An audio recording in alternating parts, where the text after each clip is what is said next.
What is up, everybody? Welcome to Pardon the POV. We killed Rob Jones. Just joking. He's on a PIP. He might not make it after this. Appreciate it. Welcome, Crispy. Barnett, how are you? Good. It is my 1-year anniversary today with Super. That's great. Nobody cares. Let's start talking about Pardon the POV, baby. Let's go through our first thing. We have a lot of stuff to. By the way, I love you, Crispy, and I care greatly about you.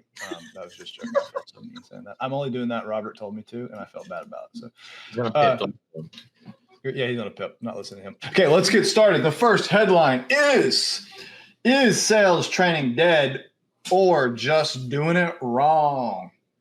We found companies spend an average of $2,000 per rep on training annually. I actually call that low. I found that to be a lot more, especially for enterprise companies. Yet, despite the spend, 18% report.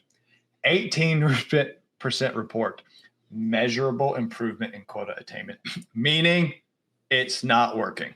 By the way, that's what that means. Let's go, Crispy. What's your thoughts on this? You got 45 seconds. Is sales training dead or just doing it wrong? I would argue it's dead wrong together. Like it's not ever been done correctly, because sales training the idea is getting people to do the right thing every single time. Sales training doesn't do that. Sales training is I'm going to show you 9 hours of content. You have to digest all 9 hours of it. You're inevitably not going to. It's going to result in you retaining 10% of the information. And you're not going to do the right thing every single time. You're going to do it 20% of the time. It's going to result in bad data, bad decisions. Training does not work. Doesn't work. That is spicy takeroo. I think, first off, training has to work. And so I think we live in this reality where we must learn how to recreate humans to do sales well. And when you think about who are the people that are able to execute on that, and there's been a lot of studies. You have Challenger Sales, probably my favorite book on how do you recreate people that learn. And the best salespeople learn through becoming their customers. So how do we give people methodologies and ways of thinking, and how do you teach humans? So we have these sales trainings, and the best salespeople that I have ever found that work for has actually been and they want to learn. Okay, so that's really hard to hire for. And so the best sales training is actually just hiring the right people that want to learn and then giving them input. If we want to get systematically better at sales training, and what do? You must create, and this is what I believe, there needs to be a Grammarly for sales. How do you start spelling? How do you do that? Something that is telling people they're doing the wrong thing in the moment, and they can learn by the act of doing. You learn by ingesting and doing. You learn through repetition. And if the better the rep, the better the work. Get really good reps. So sales training's not dead. I think it just needs to be rethought, especially in a distributed world. Awkward pause as Crispy goes to the next topic. I was pondering the idea of a Grammarly assistant for sales, but okay. Number 2, does CRM adoption matter if reps hit quota regardless, right? So 41% of reps admit that they update their CRM only when they're asked to do it or about a specific deal, but the other times doesn't matter. So if a rep's hitting their quota every single time, does adoption matter?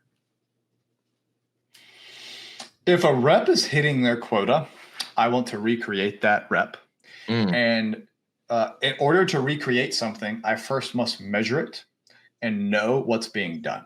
And so the entire idea of having a CRM and doing it well is that I can map what that person's doing well and recreate it through somebody else. This gets to the training problem we just said, and it gets into that is. So do most salespeople update their CRM?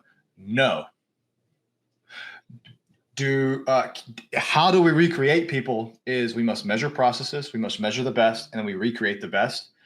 And so I actually think it does matter eventually. If you want to scale a process, you must have a sales team that is updating a CRM to show whether or not the process is working so you can make data. If not, I think you hit a scale.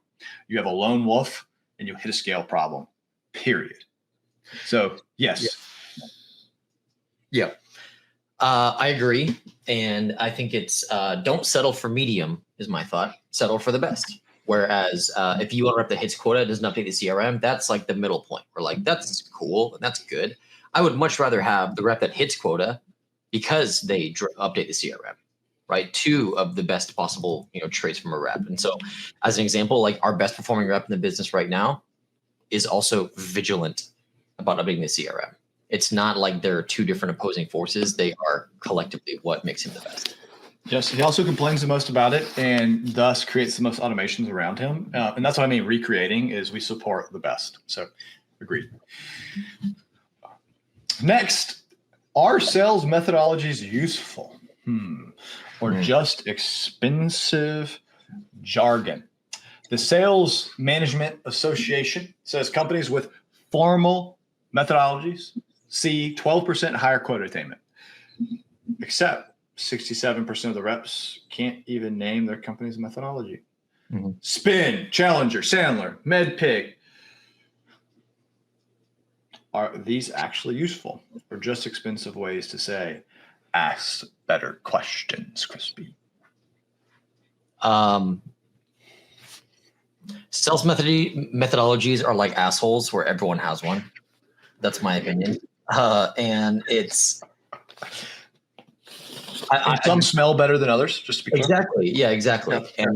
Yeah. And it's just, I think that people change methodologies too much in response to lack of performance or lack of like quota attainment often. And so are they useful? Somewhat. Are they more expensive jargon? Yes. I lean more towards the expensive jargon piece where people focus way more around the, are you following the bullshit acronym of, I made a LinkedIn post about this one like years ago where it's like, my favorite sales acronym is fuck you, or it's just, boom. And it was just ridiculous. But it's focus on the experience more than the qualification. And I think that you will prevail. That's my opinion. So I would say sales methodologies are like a butthole. If you don't have one, you got a problem. Yes. Not everybody has. If you don't have a butthole, you got a big problem. And so I would say there are, in my opinion, better methodologies. There are buttholes that smell. There are buttholes that don't smell. There are methodologies that smell. They're better than others. You need one. And if you have one, you can then start pooping once a day. And there are certain rhythms that you need. And I'm a big believer. You need a methodology. And I'm also a big believer that you want to have the same methodology so you know what's working and what's not working and that you can manage to it. Framework, freedom in the framework. And so it's what you're saying, that you need one and they are freaking useful. They are not expensive jargon. It's only expensive if you switch it all the time. Yeah. Commit to the methodology, commit to the butthole. Good to go. Commit to the butthole that you think smells the best. That's right. All right. Next one. Should onboarding be 30 days or 90 days? This is a spicy one. So average onboarding is about 68 days right now, not 69 days, but 68 days. Reps don't hit full productivity until month 6, suggesting that onboarding ends way too early. So is that too long? Is that too short? How do we get companies that want revenue now to, get that onboarding cycle shortened and see that value sooner? Should onboarding be 30 or 90 days? I think whether reps like it or not, and if you're learning to be an account executive, you now live in a new world that has been Amazonification.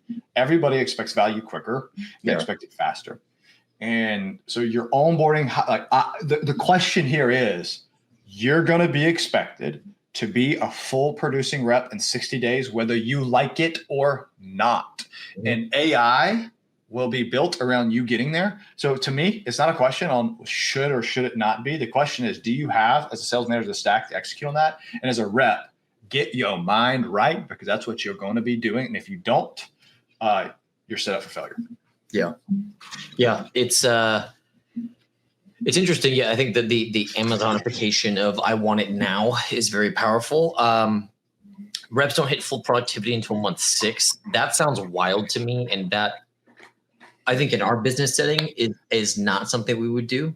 Reps would hit full productivity 60 days is my guess, just in our experience of how we very much eat our own dog food. And so I think it goes down to, come back to the other things we talked about, the CRM adoption, right? Do you have the adoption? Do you have the butthole? Do you have whatever it is? And if you have those things, then your onboarding time gets cut down. And so I lean more towards a shorter time frame. And you do that by driving the adoption, driving your process, and forcing it within your reps. Love it. Cool. Next one. This is mine. I get to say this one, right? Yeah. So, does military experience make better salespeople out professionals? We have Veterans Day upcoming. Let's talk about this. It's Veterans Day week, and a LinkedIn thread exploded with sales leader arguing whether military experience makes better salespeople. Here's the argument. One side says veterans bring discipline, process adherence, and resilience. And the other side says military people are not creative and idiots. They don't know how to build relationships with people, and they are just bullet pushers. They're just trigger pushers. And the military training is worthless. It doesn't teach them much. Who's right? Crispy, you first. I don't come from the military. I come from the world of professional athletics. And so I can respect extreme discipline, attention to detail, and a willing to succeed and die happen. That is very much what makes me an effective human generally in life. Does being in the military make you a more effective sales rep? No. Is my thought. I think it makes you a more productive person, human generally, but as a sales rep specifically, no, I don't think it makes you like better or worse than someone who is not in the military particularly. I think it just makes you more efficient at performance generally. Received. Now I know what you think. This is good. I was in the military, have come from the military and helped. I went through a sales training program built for people coming out of the military. I think the skill set that's learned in the military, specifically officers, that's learned on how to quarterback, on how to lead, on how to influence people without direct, without people underneath you. It fits really freaking well in sales. Mm-hmm. The idea that military operations are not creative is asinine. In fact, if you talk to somebody and you in our wartime, it's the American Army has SOPs and doesn't follow them. That's the German critique of us is, in fact, we give frameworks and those frameworks allow us to have freedom in them. It's like a butthole. It's like a sales methodology. And then we execute them violently to win. I think there should be more people from I would actually say there's more people that coming from the officer side of sales that should get into sales, and because they can exploit talent, they can exploit the skill sets they have in a sales environment where people don't have it yet. It's my personal experience. That's my personal point of view, and period. I went longer than my 45 seconds. I feel like I may have gotten angry for some reason. Okay, heading over to you, Crispy. Next one. It's like you're passionate about this this topic. All right, should SaaS companies build or buy AI capabilities? Andreessen Horowitz reports that 74% of SaaS companies are buying AI capabilities through acquisitions instead of building them. And so HubSpot just did this with XFunnel for an undisclosed amount. Speed to market is the justification behind that, but is buying innovation sustainable, or should companies begin to, build their own AI moats for their business? I think it makes sense if for a large platform that doesn't have the development resources to buy a company. I mean, look at XFunnel. They've been around for maybe a year. They were not very mature. They didn't have a lot of revenue. That was not an acquisition. I think it's really clear here. We talk about this. I think this is a smart move. They did not acquire. There's not a true acquisition. This is an acqui-hire. They hired people making a play in the AI space that fits within their platform missing, which was in these, you call GRAO. It's the AI search that they're building to the platform. I think it's a really smart play if you can get the right people and they continue building the product once they get in as an acqui-hire. Straight acquisition, having IP, you got to get them early. I don't think that's a good play. I think the way HubSpot did this makes sense. Yeah, no, I agree. It's I was reading recently that I think it was Apple or someone else or Facebook hired someone for like $100 million to build out their AI stuff. And so I think that the cheaper option actually today is acqui-hire or acquisition versus building out something on your own because you can't find people to do it. Yeah, so I think we agree. Buying AI capabilities, it's less makes sense for acqui-hire and getting talent is what I'd really be thinking about and the way you think about the problem set. Yeah. Okay, everybody. This is pardon the POV. If you have any questions you would like us to answer as Crispy, Internet's boyfriend, Barnett, send them over. Or if you want them to get boloed, I'm here. Send them over. Stay awesome. Keep doing it big. And never, ever, ever stop believing. Adios, everybody.